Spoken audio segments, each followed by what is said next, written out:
God, you call me by my name. The love you give me, I just can't deny. Yeah. No longer blinded, I can see you. Hi my loves, welcome back to my channel. If you are a returning subscriber, if you are new, hi, hello, how are you? I'm Jasmine, and on this channel we talk all about faith, lifestyle, and so much more. So what are you waiting for? Come join the fam if you haven't already. We would absolutely love to have you. In today's video, we are doing my April book haul. I haven't done a book haul in so long, so I am so ready to show you the books that I have gotten. And don't worry, every single book that I have hauled this month is a Christian book, so you guys are going to absolutely love this. Okay, so I kind of went crazy this month with books. I have not been buying books just because of the simple fact I just got rid of all of my books like probably last year, and now I'm like building up a new collection. But the good thing about these books, they are Christian, so I'm super excited. I'm going on like this whole Christian book journey, trying to change my worldly books to Christian books. So I have 5 books for you that I hauled in the month of March that I am so excited to start reading. So the first 2 books that I have gotten was from Amazon. I cannot find these books at any bookstore around me, and it's actually gonna be kind of like a unboxing because I haven't actually opened the packages yet. So let's get into it. So here's the first package with the first book. They came separately, even though they're in the same series, but this is the first one. And this is, I'm so excited. This is Flight of the Raven by Morgan Boosie. And this is the second book in the Ravenwood series, or the Ravenwood saga. I read the first book, which this is what the first book looks like. This was so good. This book right here, it's a Christian fantasy novel, and this is actually the first Christian fantasy novel that I have read. And when I say it opened my eyes, it opened my eyes. Like, now I know that there's such thing as Christian fantasy, and it was so good.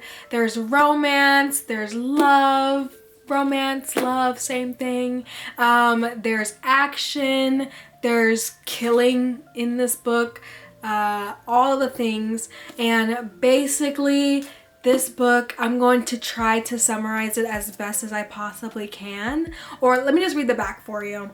So the back says, the synopsis on the back says, Lady Selene is heir of the House of Ravenwood and the secret family gift of dream walking. As a dream walker, she can enter a person's dreams and manipulate their greatest fear or desire. Soon after the gifting, however, Selene discovers that the Ravenwood women have been secretly using their gift to gather information or to assassinate those responsible for the fall of House Ravenwood to the Dominia Empire hundreds of years ago. As she becomes more entrenched in Ravenwood's darkest past, Selene longs to find out the true reason behind her family's gift, believing that its original intent could not have been for such evil purposes. But she is torn about upholding her family's legacy, a legacy that supports her people. Selene's dilemma comes to a head when she is tasked to assassinate the one man who can bring peace to nations, but who is also prophesied to bring about the downfall of her own house. One path holds glory and power and will solidify her position as Lady of Ravenwood. The other path holds shame and likely death. Which will she choose? And is she willing to pay the price for the path chosen. So basically, you guys kind of know the story. So the love interest is the guy that was prophesied that she needs to kill. That's the love interest. Such a good book. Go read it if you haven't. Such a good book. You're gonna love it for real. So I ended up getting the second book in the series because why not? I want to know how it ends. I haven't read Mark of the Raven for a while, so I do have to go back and read that book first before reading this. But I'm so excited. I'm so excited. And like these books, they're paperback books, but they're so weighty and they're so nice. And like they're worth the money. Like you'll pay full price for them, but it's worth the money. So those are the two books. And then here is the next book in the same exact series.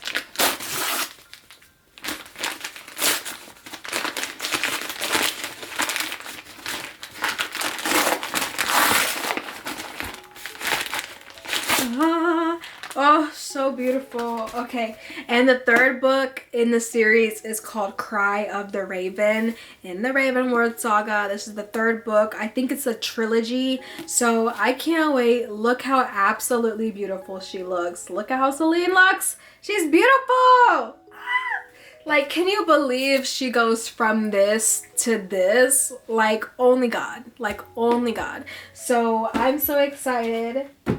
I am literally so excited to see how her romance ends with Damon. His name is Damon, of course, Damon. I can't wait to see how her romance ends with Damon, if she ends up with Damon.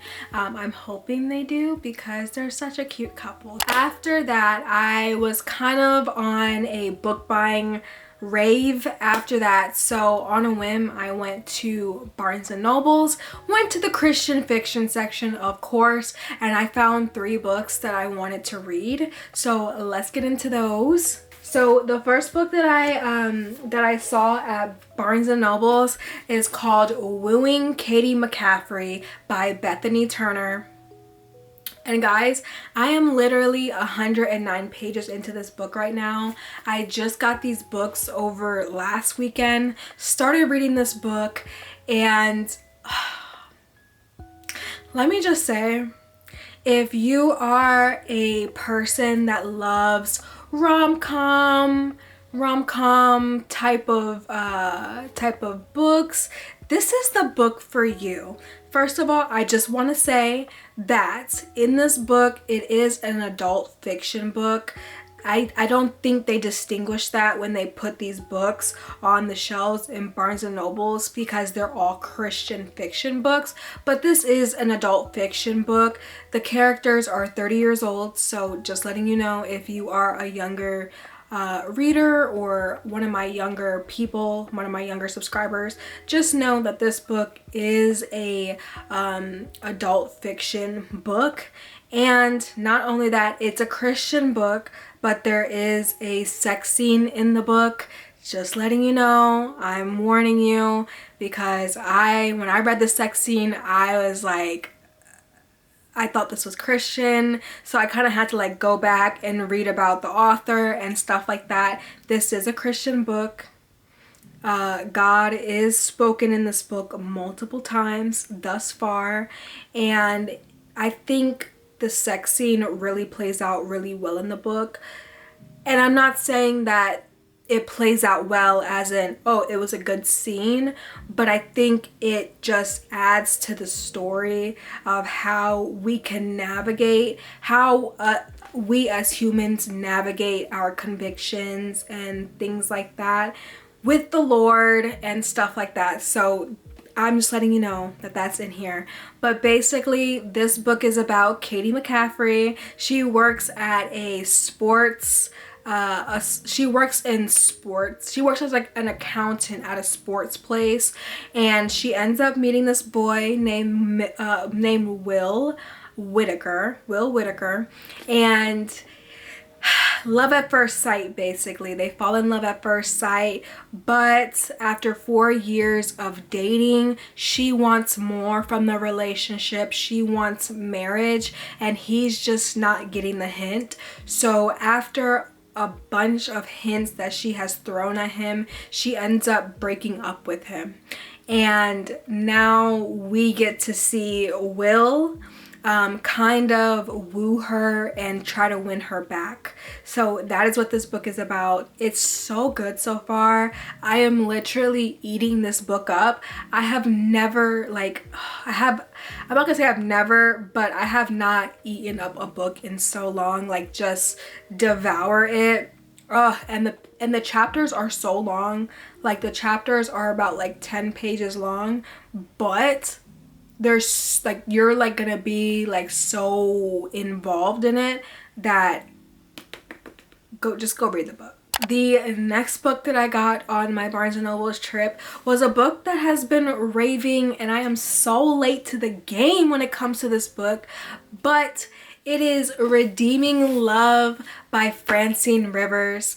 I know this book is going to be good because when I took it to the cashier at Barnes & Noble's, she said, "Oh my gosh, what a good choice. That is such a good book." When I read that book, it was so good. You're absolutely going to love it. So I know that I'm going to love it. And the back just intrigued me so much. So I'm just going to read the synopsis on the back of it. So it says, California's Golden Country, 1850, a time when men sold their souls for a bag of gold and women sold their bodies for a place to sleep. Angel expects nothing from men but betrayal. Sold into prostitution as a child, she survives by keeping her hatred alive, and what she hates most are the men who use her, leaving her empty and dead inside. Then she meets Michael Hosea, a man who seeks his father's heart in everything. Michael obeys God's call to marry Angel and to love her unconditionally. Slowly, day by day, he defies Angel's every bitter expectation, while despite her resistance, her frozen heart begins to thaw. But with her unexpected softening comes overwhelming feelings of unworthiness and fear. And so Angel runs back to the darkness, away from her husband's pursuit, terrified of the truth she no longer can deny. Her final healing must come from the one who loves her even more than Michael does, the one who will never let her go, which is of course God himself. And this story is a retelling of Gomer and Hosea. So I cannot wait. I can't wait. I've heard so many good things about this book and I know it's gonna be good. The last book that I have for you guys today is the one that I'm super excited about also, and it is The Peasant's King by Tessa Afshar. And I've heard so many good things about Tessa Afshar's book. I've heard that she is so biblically accurate with the times that she is portraying in her books, and I know it's gonna be such a good read. When I was doing my research on Christian fiction books, what was it, a year or two ago, she came up so much. So was Francine Rivers. Francine Rivers came up a lot too, but when people would talk about Tessa Afshar, and I knew that I had to get one of her books at some point. So when I was at Barnes & Noble's, I had to pick from a couple of books from her, and this one just sounded the most interesting to me. So let me read the back of the synopsis that got me. Gemma has always thought of herself as perfectly ordinary until she faces extraordinary circumstances. When her mother, the Persian king's famous senior scribe, is kidnapped, Gemma and her sister must sneak undetected into enemy territory to rescue her, but infiltrating their adversaries' land proves easier than escaping them. As they flee through dangerous mountain passes, their survival depends on the skills of a stranger they free from prison. a mysterious prince named Asher. Asher is not who the world believes he is. Despite his royal blood, he has had to climb his way out of poverty to forge success from nothing. A manufacturer of some of the best weaponry in the East, Asher has only one goal: to destroy his father. But following his escape from prison, Asher is irresistibly drawn to Gemma, unaware that she guards her own secret. Gemma must convince Asher to give up everything he worked for, all for the sake of a higher purpose he's not sure he believes in. The fact of the fate of the Persian Empire and possibly the Judean people hangs in the balance and in the persuasive power of one ordinary woman. How good does that sound? First of all, that sounds amazing, and anything to do with just a beautiful prince, I am all for it. I'm all for it. So I know it's gonna be such a good romance, such a good book. These are the books that I got in the past month, and I am so excited. I usually start buying a lot of books when it comes to spring and summertime because I love to read on the beach. I love to read in the parks and just wherever I go. But that's all I have for you guys today. If you like content like this, definitely let me know down below. I love buying books, so if you want to keep on seeing more videos of me buying books and hauls and things like that, let me know. Anyways, if you like this video, please like, comment, and subscribe. If you want to follow me on my other social media platforms, I do have Instagram and TikTok, and they'll also be down in the links down below. And I will see you guys in my next video on Wednesday. I love you so much. Bye. I'm on my way to meet you. We gotta talk, you know. All these trials and tribulations got me tired.